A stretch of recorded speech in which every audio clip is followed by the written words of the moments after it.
I've never trusted angels. When they fall,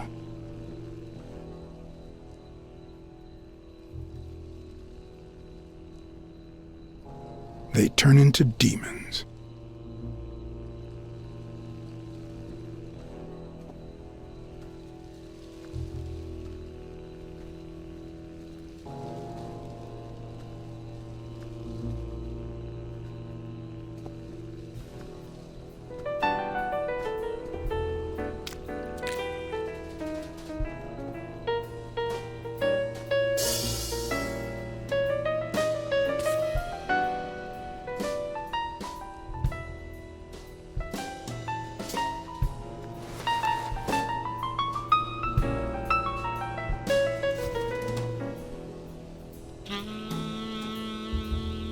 A Celtic cross.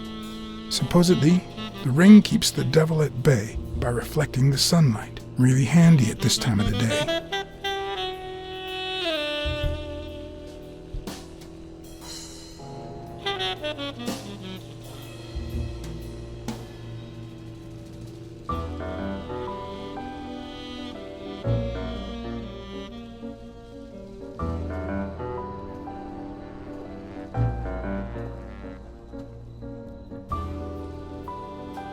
The four bases guarding their father.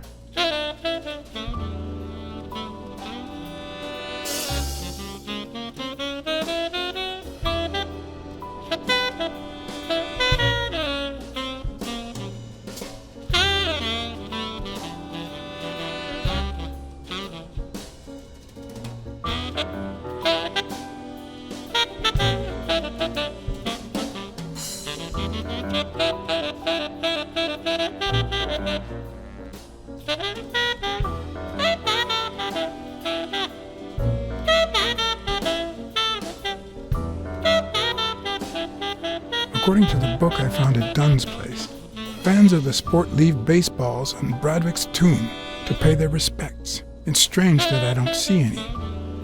Maybe they're gone with the wind, or somebody claimed them as part of their inheritance.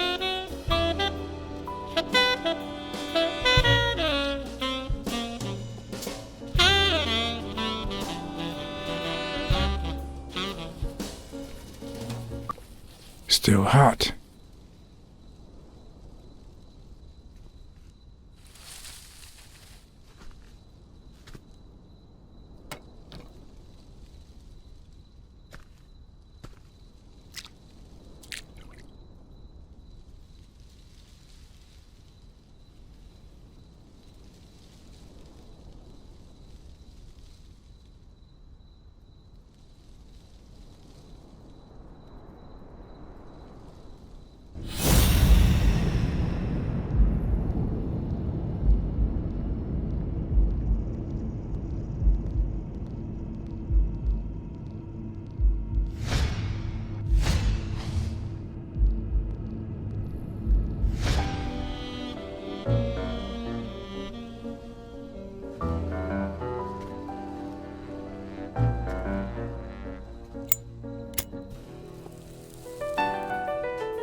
I've always been a New York Warriors fan, although, to be honest, they're not what they used to be. Yep, they just haven't been the same without Craig Spano.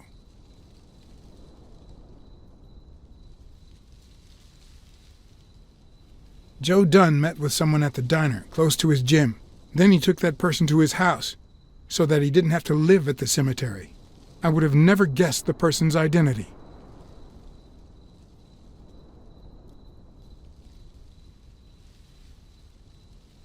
I'm investigating a case of sports corruption. I think a considerable amount of athletes are involved, both current celebrities and former stars.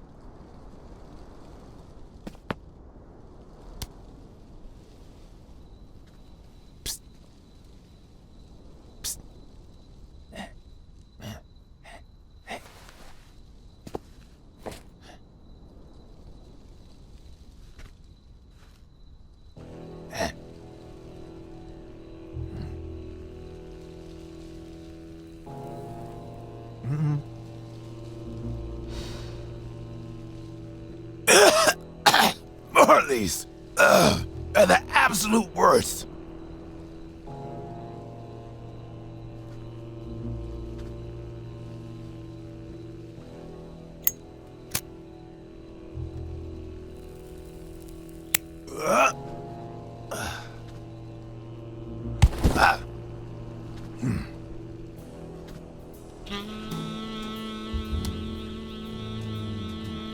Who are you?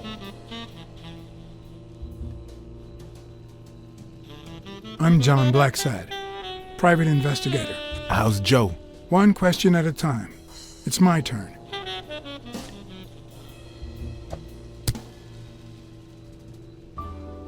Your turn.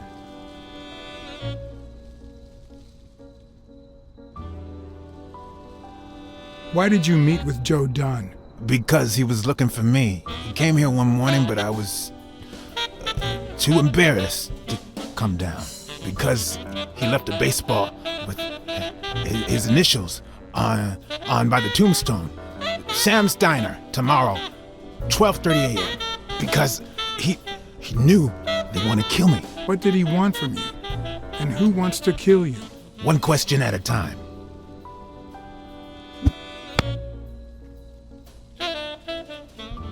How's Joe? What would happen if I told him the truth? Would he lose it? Could I take that chance?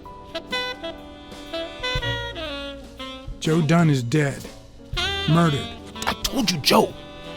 How did it happen? One question at a time. My turn.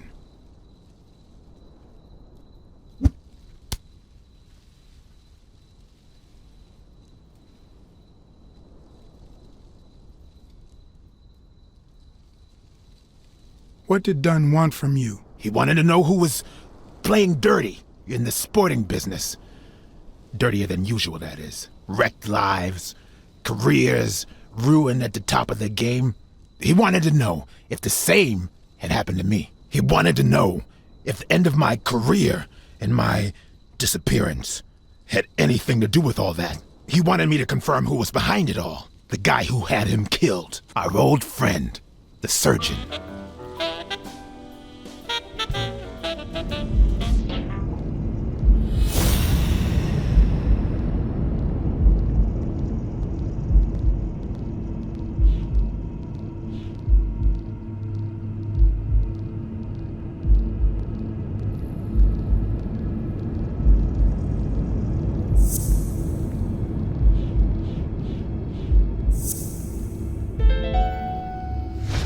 Is Mitchell the surgeon?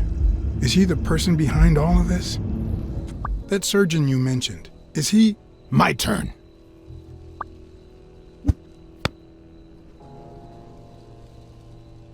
I want to know why I should trust you.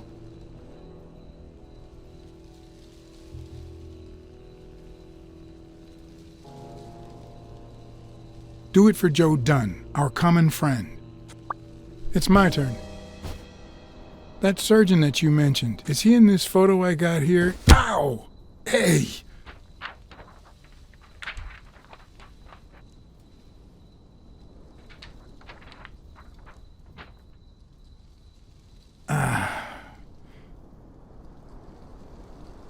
Hey, that toss was... Huh?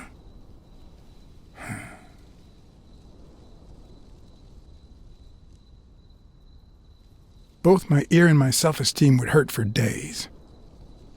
But at least I had a new lead to follow, the surgeon.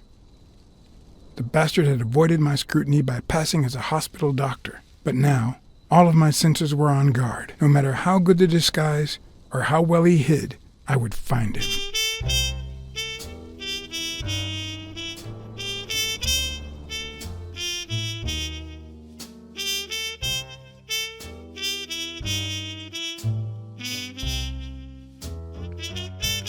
So what you're saying is, 1, there's a corruption scandal involving all kinds of athletes. 2, our puppet master is a surgeon named Mitchell, a man who happened to fight in the war with Dunn, right?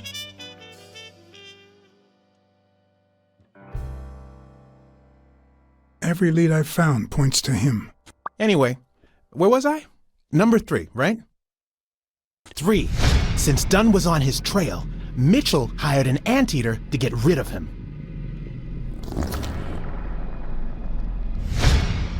Then, since you were also shaking the wasp's nest, he went after you.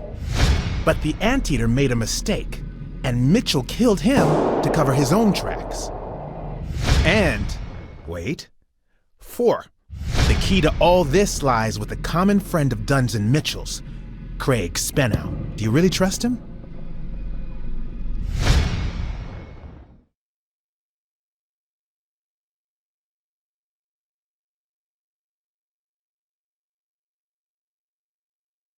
I have the feeling there's something Craig didn't tell me.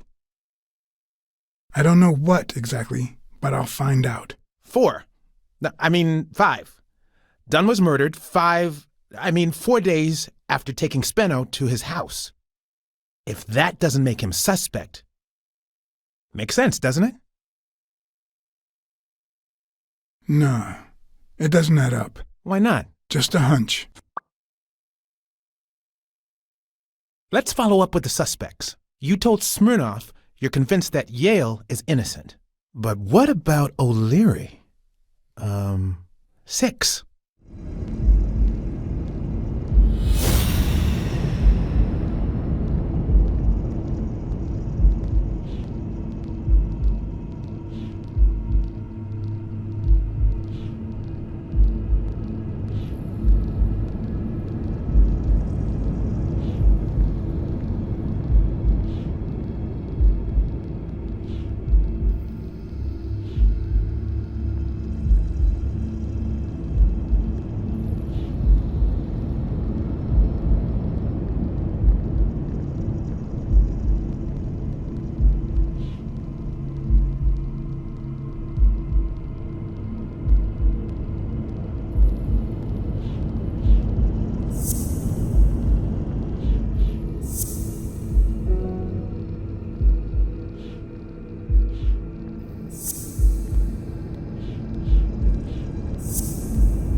O'Leary wouldn't have sent Randall to kill Dunn. He would have dragged him to his basement, given him his little speech, and then killed him himself.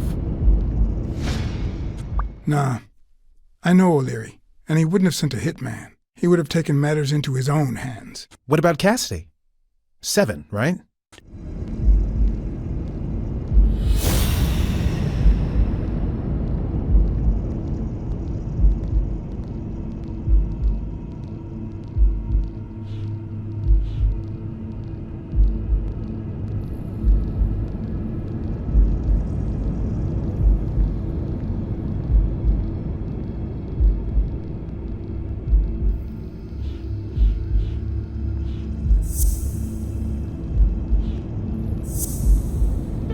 I think it's safe to rule out Cassidy as Dunn's murderer. He seems too impulsive to have planned such a twisted crime. Whoever planned the whole thing knew the suicide theory would fall through, so he manipulated the clues to incriminate Yale. Cassidy is too impulsive to pull off such an intricate plan. So, you're right. Mitchell is the one pulling the strings. And you know why? Because in novels, the murderer is always someone the detective knows from the beginning. Well, That could be the case in British novels. You know, where everyone in the mansion where the murder took place is a suspect. But this might just be an American whodunit, where the detective doesn't even meet the culprit until the last scene. You mean we still don't know who's pulling the strings? I didn't say that. How did it go with Helen Moore? I didn't get anything, even though it started out really well. I asked to interview her along with her boyfriend, Al Stone. Since I'm a big shot, they were happy to oblige. Perfect. Now, time for the interview. I'll go back and forth so you don't get bored. So, who goes first?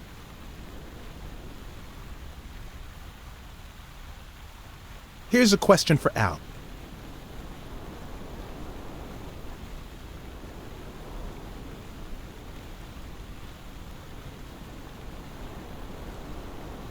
In just 12 days, the contender will try to steal your belt. Any thoughts on your fight against Yale? Yeah, sure. My Al is going to kick that thug's behind. Isn't that so, honey? Yeah, well, we'll see. No such thing as a weak rival. Nonsense. You are and will be world champion. Next question. Okay, now. Here's one for Helen.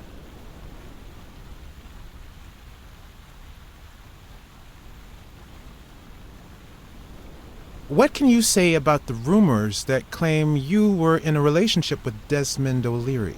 Oh, honey. It would be such a shame to mention that shady character in your article, wouldn't it? Well, why? I'm sure your newspaper would hate to fire someone as talented as you. Oh, okay. Moving on. Time for a picture. How should we pose?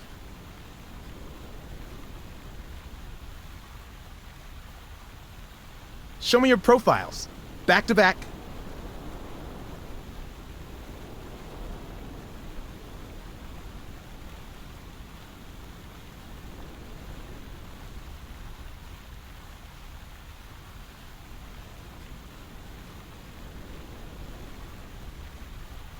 Wonderful. You two should be models. Now what? So, Al. Are you ever jealous about sharing your sweetheart with America? Yeah, Nonsense. America has my smile, my figure, and my patriotic love. Everything else, and I mean everything, belongs to Al. Right, baby? Yeah, that's right. Okay, one more question, and... Al, honey, can you answer it? I've got to go say hi to a fan. I'll be right back, Mr. Pulitzer. Wait. You mean she stopped smiling when that fan showed up? Yeah. Could you describe him for me? I'll be able to show you something as soon as I'm done developing these pictures. And actually, I thought it was odd, too. So while I continued to interview Stone, I managed to take some pictures of Moore and whoever her mysterious fan was.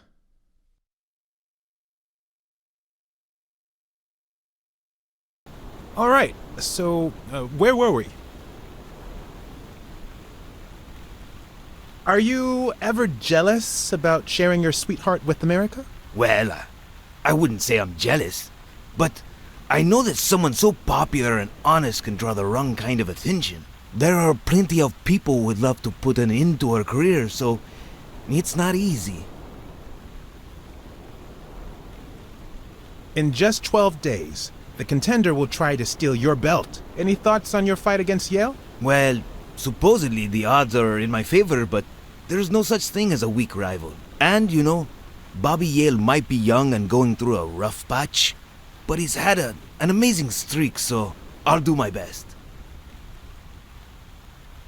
Your manager is Frank Cassidy, president of the Boxing Managers Association of New York. According to him, only boxers working with member managers should be allowed to compete. What do you think about that? Cassidy is a great manager, really. No complaints there. And the work he's putting in as president of the association is really valuable. But, I don't know, maybe in this case, Joe Dunn was right. Wait, no. Could you keep that last comment off the record? You know, on the down low. My lips are sealed. Let's get that picture taken.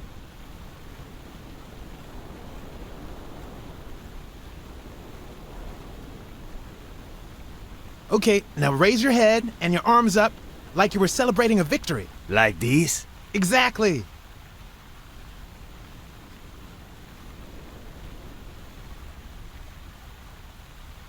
Wait, I accidentally moved. Stand still. I'll take another one.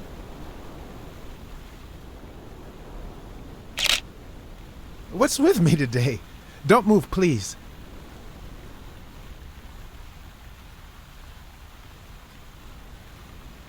Now we got it. Should we keep at it? I'm going to take one more, all right? Turn around and show me those biceps from behind. Like that? That's it.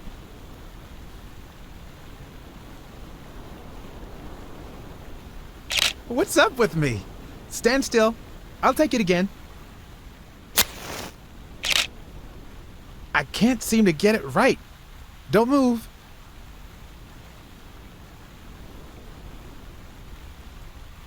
It's about time. Finally, we're all set. Wait. So, are you telling me the photos are developed? Or is that what you said to Stone? Both. Just look.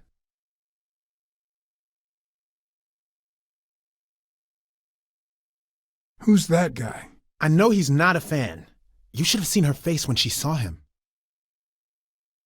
How much do you think each bicep weighs? A lot, but less than your tongue.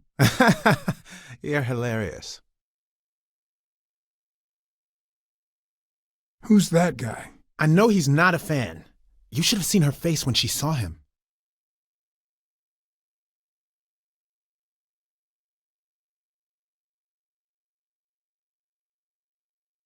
Look at his hand. Is he pulling something out of Moore's purse?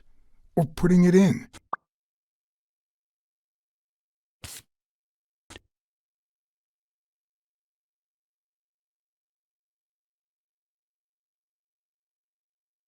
I nailed it, didn't I?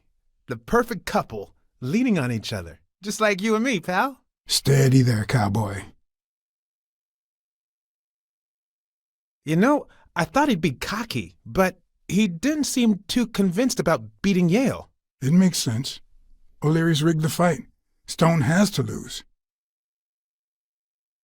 I think she only smokes when she's nervous. What was making her nervous?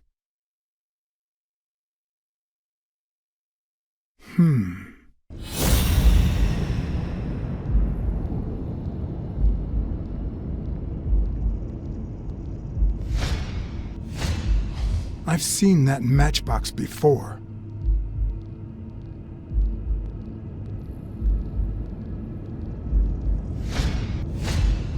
Wait, that's him. Who?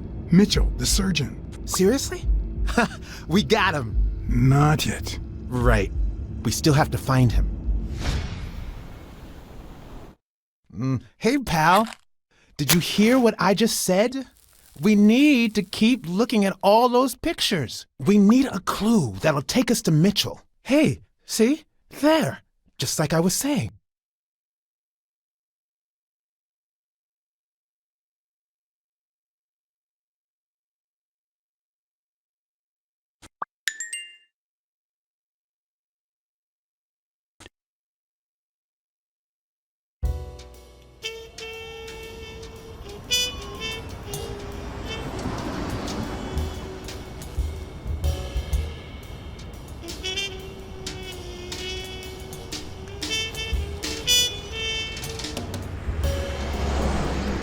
Brawls aren't even the worst part of my job.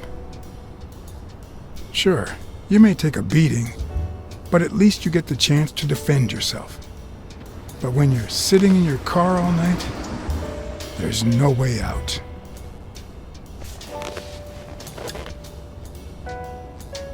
Your legs cramp up, Your back and neck feel stiff. Your entire body aches to be somewhere else. It's boring and repetitive.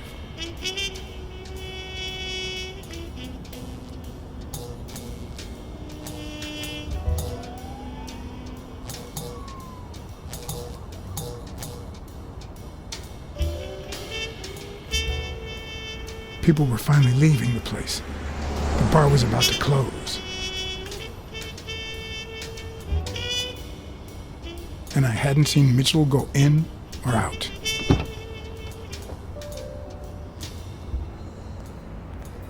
I had no choice.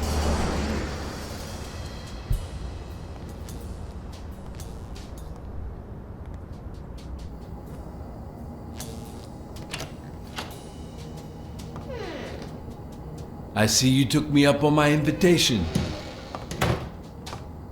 And you're smart. You knew not to come until my anti-fur regulars had all cleared out. I can't say no to good advice. Or good bourbon.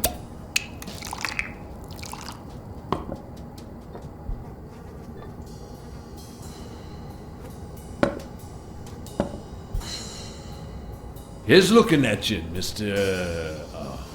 What was your name? As far as I knew, La Iguana always stayed neutral. He played poker with Cassidy. But his joint was used as a gambling drop-off for O'Leary's operation. Did it make sense to keep faking it? Or was it too dangerous not to? Farnham.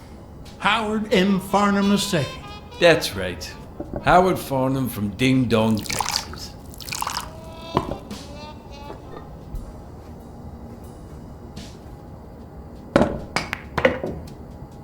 You're a natural. That sure beats your poker game. This here's much easier. No cheating. You barely flinched when Cassidy decided to teach that eagle a lesson. What do you want a fella to say?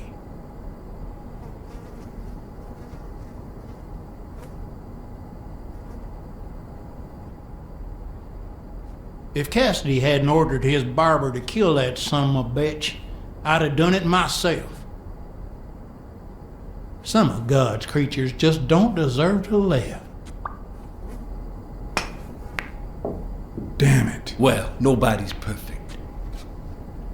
Tell me, what do you really want with Cassidy? I can't say it's clear to me.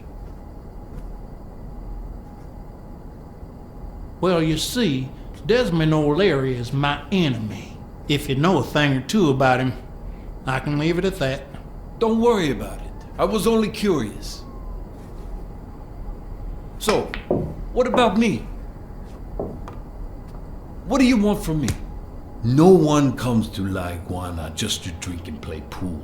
I'm here looking for a regular of yours, Dr. Angus Mitchell. What for?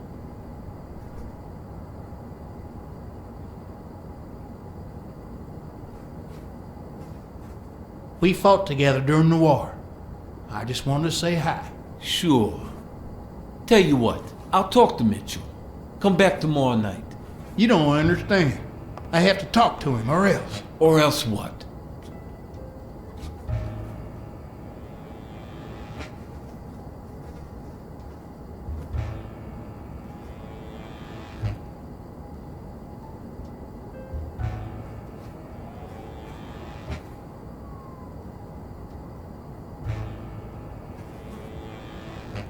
You'd be losing your chance to make a pretty penny. I know how to reward my allies. You think I'd spend my time in this dump if all I cared about was the money? Please, cut the crap. Anything else? I don't think Cassidy would be too happy about the role this here dump plays in O'Leary's gambling operation. You follow me? Son of a bitch. All right. Give me your phone number, and I'll give you a call when Mitchell shows up. No. You're gonna call him right now, and you're gonna give him this message. But when you're sitting in your car all night, there's no way out. Your legs cramp up, Your back and neck feel stiff. Your entire body aches to be somewhere else. It's boring and repetitive. It's so bad that your thoughts spiral in a never-ending loop. Like when you're stuck in your car, on surveillance duty. The owner of La Iguana was supposed to tell Mitchell that a certain anteater was still alive, and that it was only a matter of time before he ratted him out. With a bit of luck, that would make him nervous enough to force his hand. Now all I had to do was follow him.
We'll be just fine, don't worry. Gil, stand guard right here.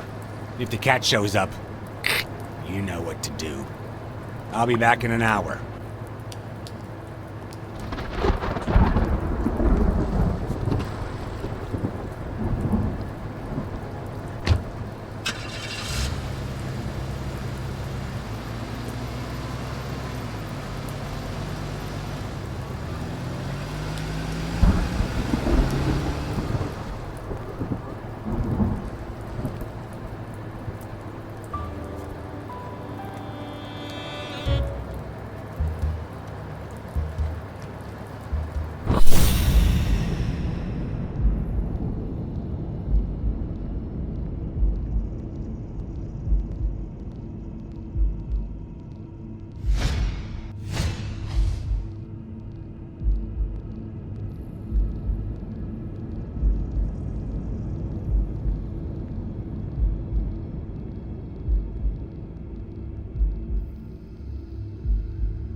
Could I take him by surprise from over there?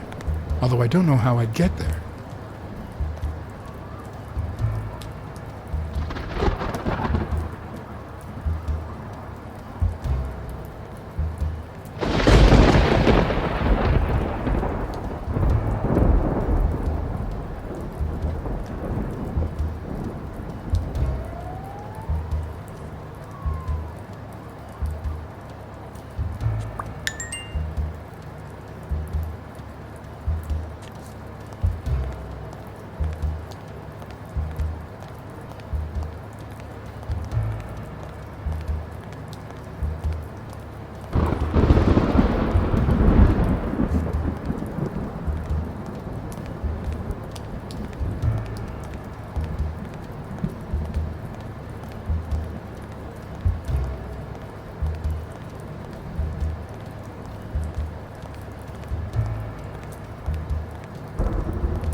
What does this place have to hide?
Will I need help? Who would I call?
According to this, the warehouse belonged to a Canadian import company.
If I'm not mistaken, these are incense sticks, used in cleansing rituals. A dream catcher. It's supposed to protect children during the night, trapping all evil in its spider web.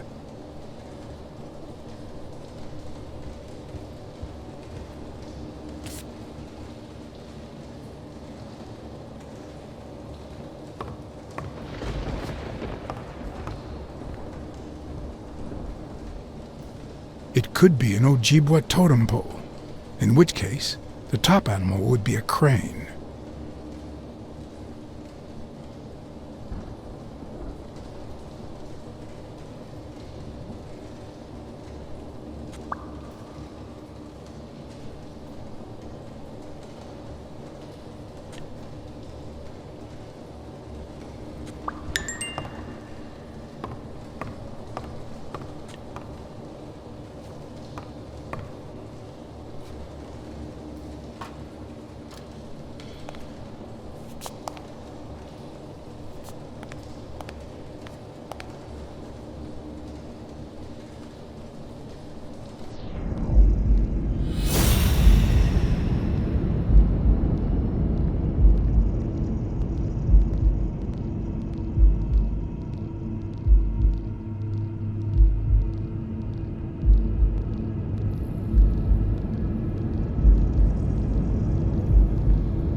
Of course, he's Randall Lee's partner. I should be careful. When they gave me a beating, I could see he was kinda trigger happy.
Mitchell, who fought with Dunn during the war, tried to pass as Yale's doctor.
Don't you even think of screaming.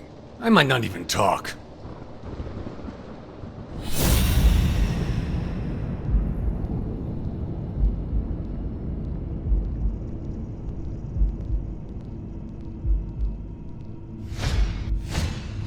It looks like an arrowhead.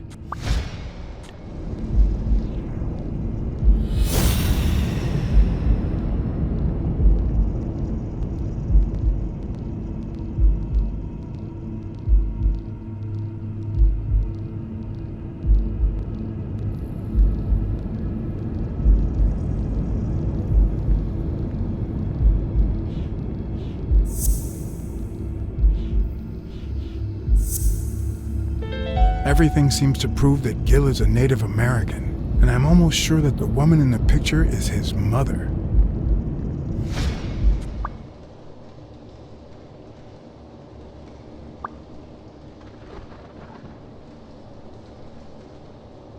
What's this warehouse for? It's where I take my naps. I thought that was obvious.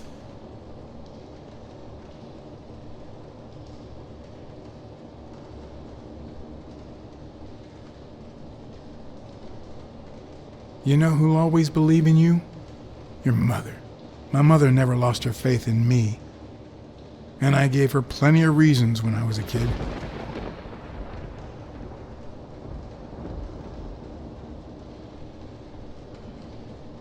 It all started with something as stupid as keeping the change when she sent me for groceries.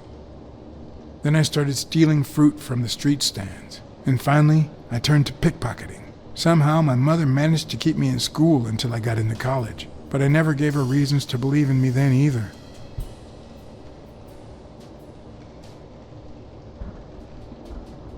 I made new friends. The type of friends that convince you to do things that wouldn't make a mother proud. Then Pearl Harbor happened. I got drafted and sent to Europe.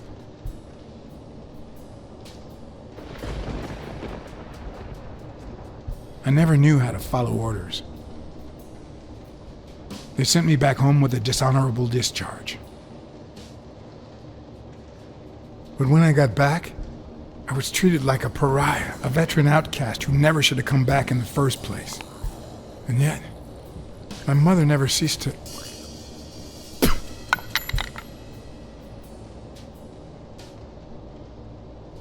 I also fought in the war. That's where I met Mitchell. They used me, like many of my people.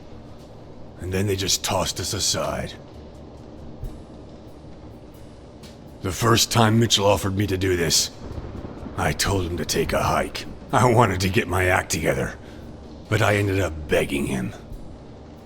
I don't like Mitchell. I don't like the things he makes me do. I don't like that German rat either. But what I like least of all is myself. I don't like what I did during the war, and I don't like what I'm doing now.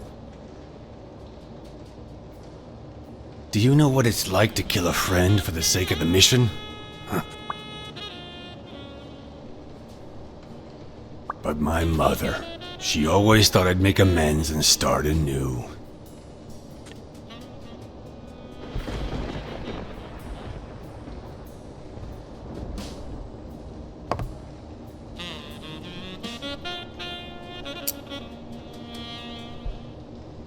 Maybe it's time I did just that. It's number 3.